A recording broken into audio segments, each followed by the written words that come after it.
শিল্প বাঁচাও স্লোগান তুলে জাঠা মিছিল করবে সিপিআইএম এর শ্রমিক সংগঠন। 7ই ডিসেম্বর থেকে 15ই ডিসেম্বর দুর্গাপুর আসানসোল শিল্পাঞ্চল জুড়ে চলবে এই জাঠা মিছিল। বন্ধ রাষ্ট্রায়ত্ত সংস্থা খোলা সহ বেশ কয়েক দফা দাবির সমর্থনে হবে এই জাঠা মিছিল।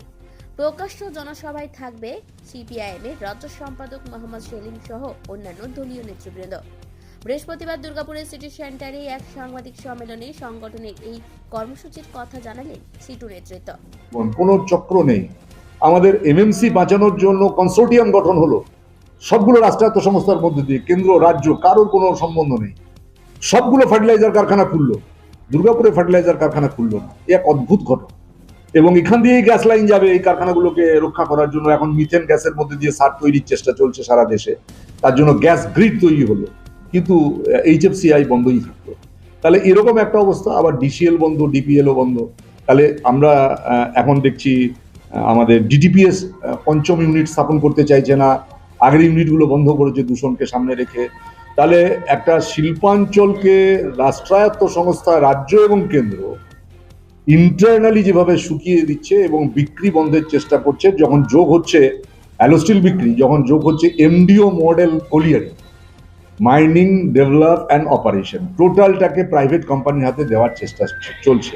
তাহলে এরকম একটা সময়ে আমরা এই পদযাত্রাটাকে আপনাদের মাধ্যমে সমগ্র মানুষের কাছে দাবির ভিত্তিতে এই ভাগাভাগির রাজনীতির বাইরে এসে দেশ গঠনের, অঞ্চল গঠনের, দুর্গাপুরকে নতুন করে গড়ার স্বপ্ন এবং পশ্চিম বর্ধমানকে শিল্প অধ্যুষিত অঞ্চলে ফিরিয়ে আনার স্বপ্ন নিয়েই এই 4টে মহকুমা অঞ্চলে ভাগ করে বা 4টে অঞ্চলে ভাগ করে এই সেম দিনে 7 থেকে 15 ডিসেম্বর একটা পদযাত্রার আওয়াজ তুলে ধরতে চাইছি, যেগুলোতে দাবি নির্ধারিত।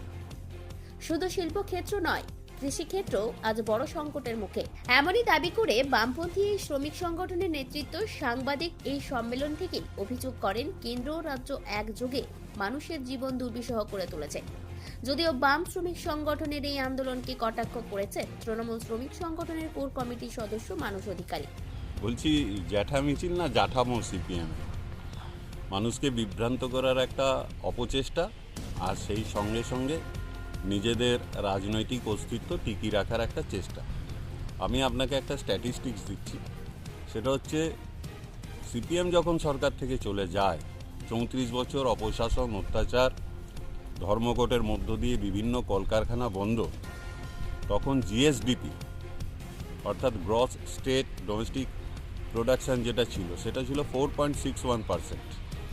আর আমরা যদি 24-25-এর জিএসডিপি দেখি, সেটা হচ্ছে 18,15,000 কোটি টাকার জিএসডিপি।